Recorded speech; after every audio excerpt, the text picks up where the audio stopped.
Kozas, regarde, je suis avec les agents de l'OCLAD, l'Office central de lutte anti-drogue. Merci, mon lieutenant. Quoi? Dis-moi que je rêve. Qu'est-ce que tu as encore fait, toi? Oh, mais qu'est-ce que tu crois? Je ne suis pas une gaffeuse. Je suis en pleine opération pour stopper des trafiquants qui cultivent le cannabis dans le nord du pays. Mais pour l'instant, je ne peux pas t'en dire plus.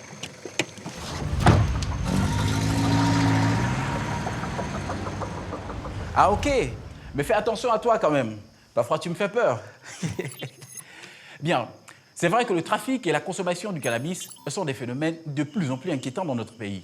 La consommation ayant explosé dans la dernière décennie, est ce qui constitue aujourd'hui un véritable problème de santé publique, notamment chez les jeunes qui s'essaient à cette drogue à seulement 15 ans et parfois même dès 12 ans. Alors, nous découvrons au cours de cette émission comment les autorités s'organisent pour lutter contre le trafic, malgré les moyens parfois restreints. Et nous verrons ensuite les sanctions qui attendent aussi bien les trafiquants que les consommateurs. Et enfin, nous comprendrons le rôle essentiel de la prévention. Mais avant tout, nous lèverons le voile sur cette drogue qu'est le cannabis et sur son fonctionnement dans le corps humain.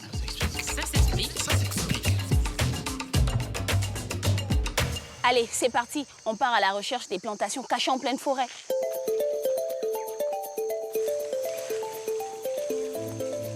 Tu sais, Kozas, pour mener à bien cette opération, des agents spécialisés en la matière sont venus de Libreville pour intervenir dans le Wallentem.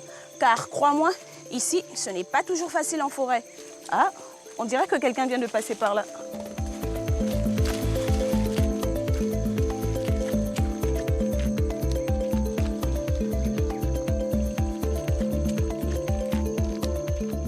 On pense toujours que le cannabis vient de l'extérieur du pays. C'est le cas. Mais ici, on en produit même à l'intérieur de nos frontières.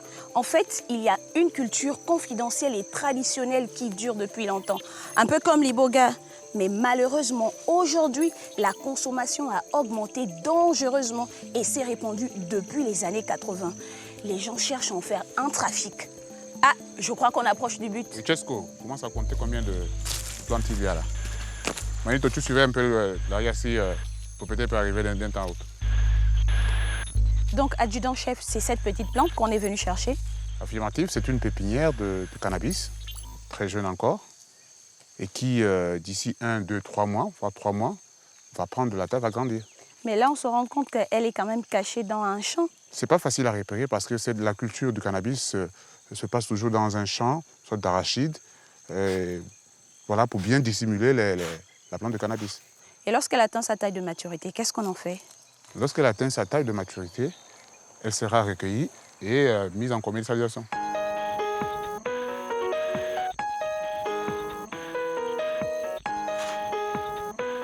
Il y a quand même une question que je me pose, Kozas. Ce cannabis, ce n'est qu'une plante. Qu'est-ce qu'elle a de si particulier? Ben Gladys, même si tu n'en prends pas, tu sais aussi qu'on l'appelle l'enganja. L'herbe, la bœuf, le liamba, le dak, le tampi-tampi et même le tabac congo pour les plus vieux.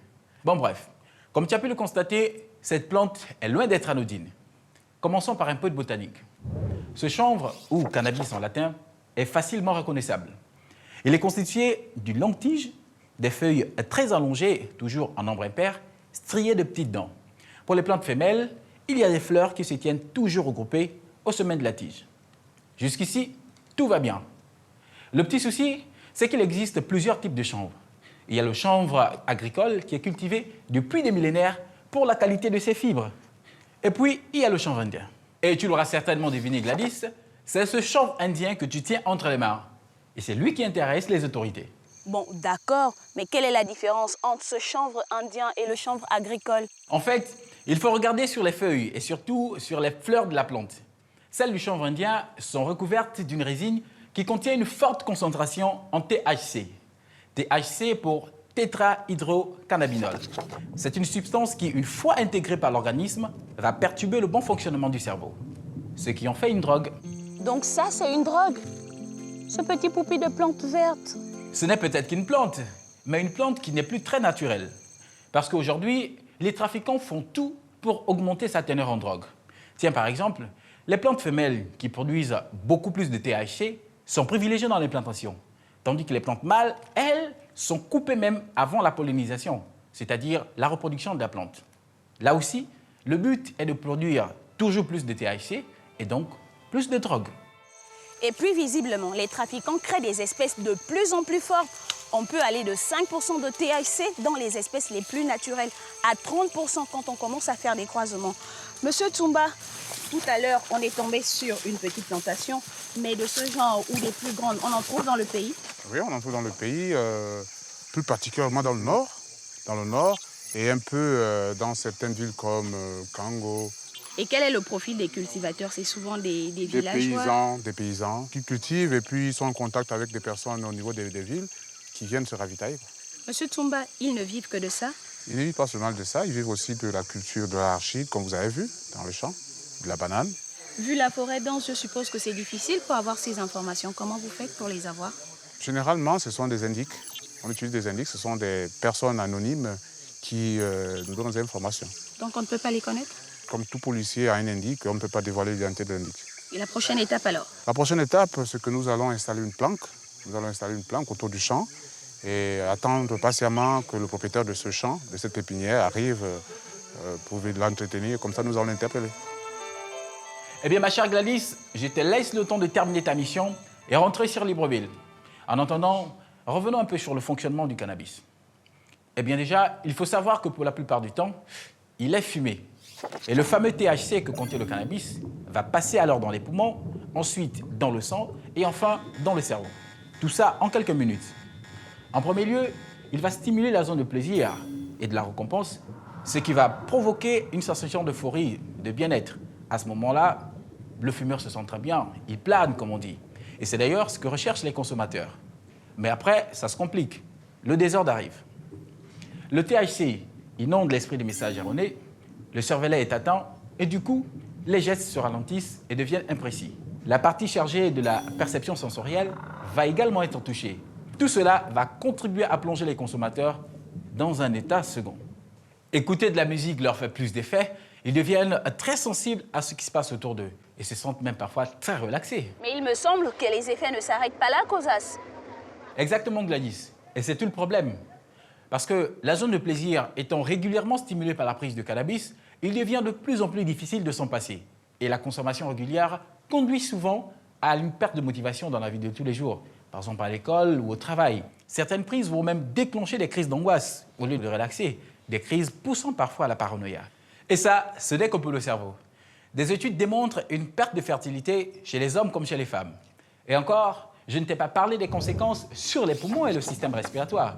Parce qu'il a été montré que les effets du chanvre indien sont de 5 à 7 fois plus nocifs que le tabac, provoquant ainsi l'inflammation, la bronchite et même le cancer. Je t'assure, le tableau n'est pas joli à voir. Comme nous le disions en début d'émission, le problème, c'est que les jeunes se tournent vers le cannabis dès l'âge de 15 ans en moyenne. Une expérience qui peut sembler plaisante au premier abord, mais qui n'est pas sans conséquences. Je me suis essayé au cannabis parce que il y avait toute une série de mythes autour. Au quartier, j'entendais que c'était une herbe, si tu la fumais, si tu étais intelligent, ça te rendait plus intelligent. Et je me suis mis à en chercher par curiosité d'abord. J'ai fumé régulièrement au moins 2 à 3 fois par semaine. Et il y a eu des périodes où il y en avait en abondance où je pouvais fumer 2 à 3 joints par jour. Au début, c'est un peu grisant parce qu'on rencontre les petits durs, des gars qui ont parfois une légende dans la ville et qu'on n'aurait pas connu autrement, qu'on regardait de loin. C'est dans ce milieu aussi, très vite, quelqu'un te dit, tiens, il y a mieux, il y a la cocaïne, il y a l'héroïne. Puis je me suis dit, ça ne m'aidait pas toujours. J'avais perdu 2 années après la fac à fumer, plutôt qu'à aller chercher un emploi ou aller faire comme les autres. Je crois même que je serais devenu autre chose si je n'avais pas rencontré ce milieu. Si j'ai un message à passer aux jeunes générations, c'est rester loin de tout ça. La meilleure drogue, c'est la lucidité. Moi, je crois que je suis plus performant quand je suis en pleine possession de mes facultés.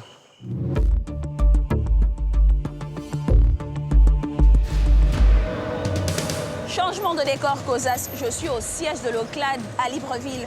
Et tu vas voir, ici, on trouve toutes les formes que peut prendre le cannabis.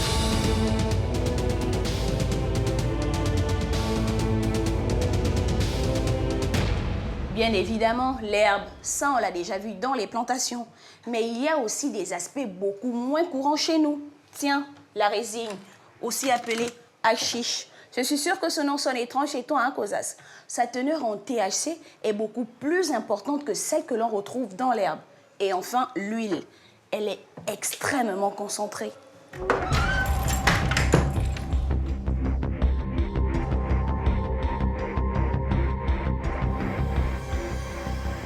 Bref, comme je te le disais, c'est l'herbe qui nous intéresse. Tu sais ce que font les dealers? Après l'avoir fait sécher, ils vont la conditionner sous différentes formes, dans différentes quantités. Ça, c'est la cuisse qu'on trouve pour 15 000 francs environ. La botte, 1 000 francs. Et sa petite sœur, 500 francs. Et le bonbon, 250. Un prix pour toutes les bourses. En fait, les dealers, ils sont prêts à tout pour se faire de l'argent. Bon, il faut que je m'en aille pour une mission d'un autre genre cette fois-ci. Une opération d'observation très délicate. On va directement intervenir sur un lieu de deal. Le but de l'opération est d'attraper des trafiquants en flagrant délit. Avant que je ne m'en aille, tu n'aurais pas oublié de me dire quelque chose sur les effets du cannabis?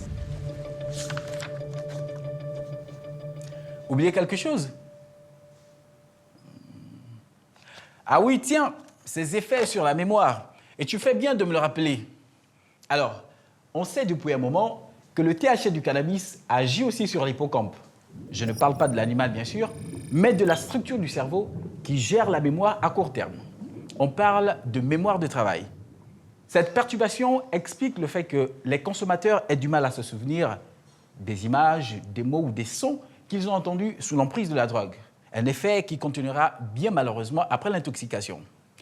Autrement dit, en fumant du cannabis le week-end par exemple, l'étudiant aura du mal à assimiler son cours d'histoire et de mathématiques la semaine qui suit.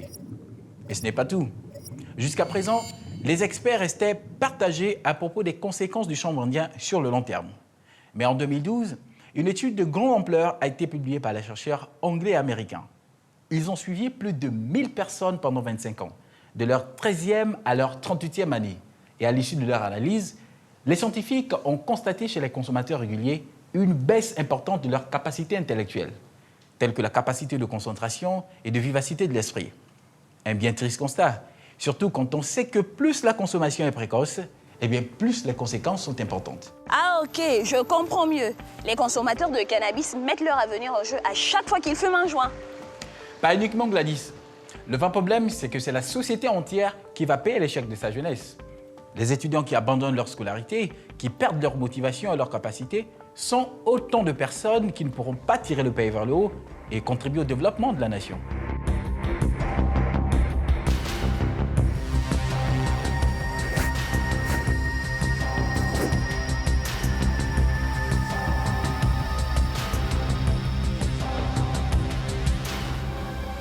Voilà, Kozas, je te l'avais promis, je suis avec l'adjudant-chef Tsumba.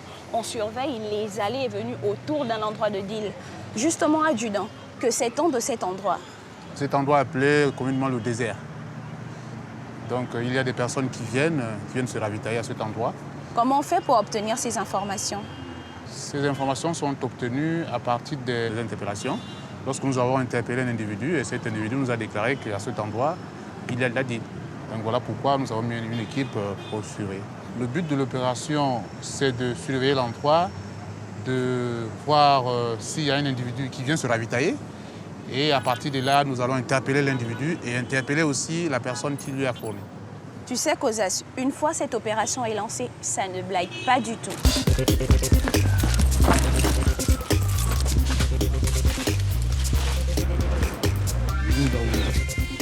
Si vous descendez bien avant, ça va nous dépasser. Bonjour tout le monde.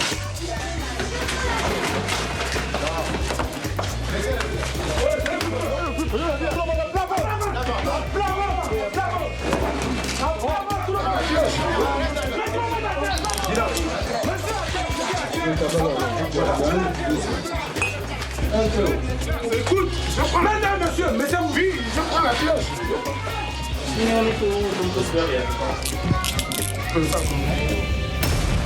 Adjudant-chef, finalement, lorsque ces personnes sont attrapées, qu'est-ce que vous faites d'elles? Une fois on a ces personnes, nous allons leur poser des questions sur la provenance de ce qu'ils ont livré, du cannabis. Et à partir de là, ils vont sûrement nous dire quel est l'individu qui les a fournis. Et nous allons remonter la filière, c'est-à-dire interpeller l'individu qui les fournit, si possible, aller jusqu'au grossiste. Donc vous les faites parler? Nous les faisons parler tout en respectant bien sûr les droits de l'homme. On leur promet simplement la liberté ou je ne sais pas, quelque chose comme ça. On les miroite tout ce qu'on peut les miroiter pour qu'ils nous donnent les informations afin qu'on atteigne notre but. Merci, adjudant-chef. Tu sais qu'Ozas, contrairement à ce que l'on croit, le travail de l'OCLAD ne se résume pas qu'à l'interception. Toutes ces interventions sont le fruit d'un long travail de renseignement où il faut remonter le fil du réseau de trafiquants de dealer en dealer. Le but, en fait, est d'arriver jusqu'aux grossistes qui, parfois, opèrent à l'échelle internationale. Et oui, si on arrête le grossiste, on coupe l'herbe sous le pied à tout le réseau, si je peux me permettre l'expression. Et ce réseau est organisé à l'échelle internationale. Alors, voyez-vous, jusque dans les années 80, l'Afrique reste une terre de passage pour les trafiquants. Le cannabis arrive alors d'Asie et d'Amérique du Sud pour être ensuite acheminé vers l'Europe et l'Amérique du Nord. Mais depuis, le continent africain s'est en quelque sorte converti à la consommation de masse et à la production. Un phénomène qui, malheureusement, ne cesse de s'accroître. Mais revenons au cas du Gabon. Alors, comme tu as pu le voir, Gladys, il existe des producteurs nationaux, au nord du pays par exemple, mais ce n'est rien par rapport au reste, parce que les 3/4 de l'approvisionnement provient d'autres pays essentiellement limitrophes. On trouve la Guinée équatoriale en première position. Et là, les trafiquants passent la frontière ou arrivent par la mer. Le Cameroun arrive en deuxième position, suivi du Nigeria. Là aussi, beaucoup de marchandises passent par la mer et enfin le Congo. Les Gabonais, eux, n'exportent pas vraiment. Mais si l'on en croit aux arrestations, ils prennent de plus en plus part au trafic national. D'où le rôle de l'OCLAD. Exactement. L'Office central de lutte antidrogue a justement été créé en 1991 pour lutter contre ce commerce florissant. C'est vrai que l'essentiel des effectifs est concentré ici à Libreville, mais parce qu'aussi, entre l'aéroport et la ville, c'est ici que le trafic se concentre. Mais à côté de cela, des antennes sont reparties sur l'ensemble du territoire pour essayer d'étendre le filet dans tout le pays. Le problème aujourd'hui, c'est qu'au vu de l'importance du trafic et des flux des marchandises en général, leurs moyens opérationnels sont plutôt légers. Les agents arrivent à identifier les trafiquants dans la masse, mais ils n'ont pas forcément les moyens pour intervenir rapidement. À ce sujet, je suis en ligne avec le général Léon Mistoul. Il est le commandant en chef des forces de police nationales. Respect, mon général. Alors, qu'en est-il des moyens attribués à la lutte antidrogue ?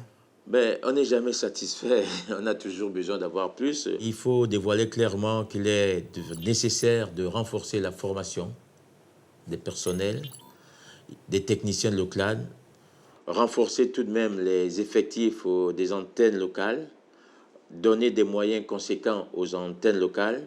D'accord, mon général, mais ne devrait-on pas organiser la lutte à l'échelle internationale ? Il existe une organisation internationale, l'OIPC Interpol, qui permet à toutes les polices du monde de travailler en coopération. Et au sein de l'Afrique centrale, nous avons le comité des chefs de police d'Afrique centrale, qui est une sous-commission d'Interpol, ce qui nous permet de raffermir les relations d'échange, d'interpellation. C'est vous dire que nous travaillons en symbiose avec les pays limitrophes et même au-delà du continent africain. C'est peut-être un sujet tabou, mon général, mais certains pays comme les Pays-Bas ou l'Uruguay ont opté pour la légalisation du cannabis. Ne serait-ce pas là un moyen pour briser le trafic ?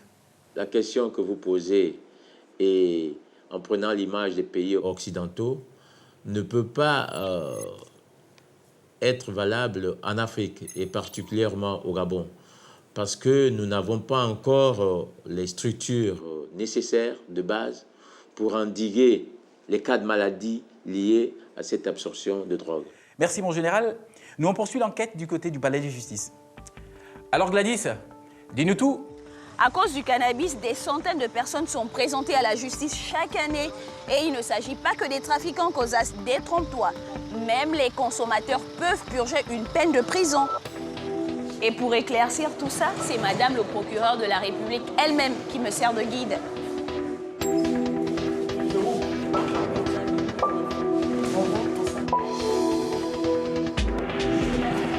Si c'est le juge d'instruction là. Quelles sont les peines prévues par le législateur?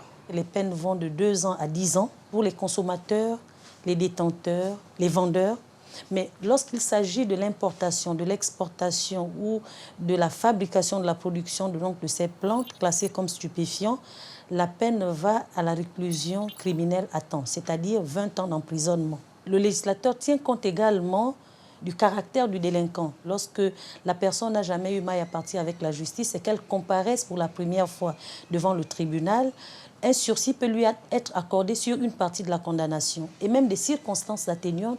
Alors, selon vous, Madame le procureur, le code pénal de notre pays est-il adapté à la réalité du trafic? En cette qualité représentant du ministère public, je demande l'application des peines aux juges, c'est-à-dire aux juridictions de jugement. En tant que citoyenne, je dis non. Ce code, à mon sens, n'est plus adapté parce que si le souci du juge, c'est de non seulement réprimer pour dissuader, on peut dissuader par d'autres moyens que la répression. Par exemple, un centre de désintoxication pour permettre à cette personne-là de renaître dans la société. Donc il serait souhaitable peut-être que le législateur puisse se pencher à nouveau sur la question des peines alternatives autres que la peine d'emprisonnement, donc la peine privative de liberté. Merci, Madame le procureur. C'est moi. Et oui, ma chère Gladys, ces peines sont évidemment lourdes, très lourdes même. Elles sont essentielles pour dissuader le trafic, mais elles n'interviennent qu'une fois que le mal est fait. Donc, médecin après la mort, comme on dit.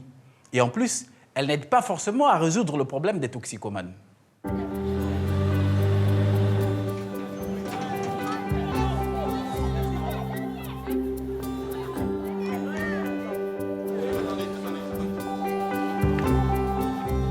Tu as raison, Cosas. Le but est de ne pas tomber dans cette drogue. Moins de consommateurs, c'est dépenser moins d'argent en répression, en emprisonnement et en soins. C'est pour cela que l'association Agir pour le Gabon et le CLAD mènent une campagne de sensibilisation, comme ici, au lycée Joe Dabani. Bon, je vais m'asseoir au milieu des élèves. La conférence va commencer, il faut que je me taise. Ce matin, nous sommes là pour vous parler des choses qui fâchent. Il s'agit de la drogue. Qui a déjà consommé un peu de bière? Levez le doigt, n'ayez pas peur, parce que... Quels sont ceux qui ont déjà fumé un joint? Quels sont ceux qui ont déjà vu le joint? Voir, hein, le joint de cannabis. Mais qui ont déjà goûté un peu. Mais depuis toutes ces années, nous avons l'impression que nous n'avons rien fait. Tellement le chantier est immense. Alors, Yvan, une conférence de ce genre, c'est la Tellement le première chantier fois dans est votre énorme. établissement? J'apprends beaucoup en fait, des choses que je ne savais pas par exemple, parce que j'en parle pas vraiment régulièrement avec les parents. Bon, c'est peut-être régulier pour tous les élèves, parce que c'est vraiment difficile d'en parler avec les parents. Cette conférence est la bienvenue alors? C'est la bienvenue parce que ça m'instruit et ça me motive à aller parler encore aux parents en fait. L'alcool et le tabac peuvent, à la longue de consommation des usagers, les pousser vers les drogues illicites, c'est-à-dire le cannabis, la cocaïne, l'héroïne, etc.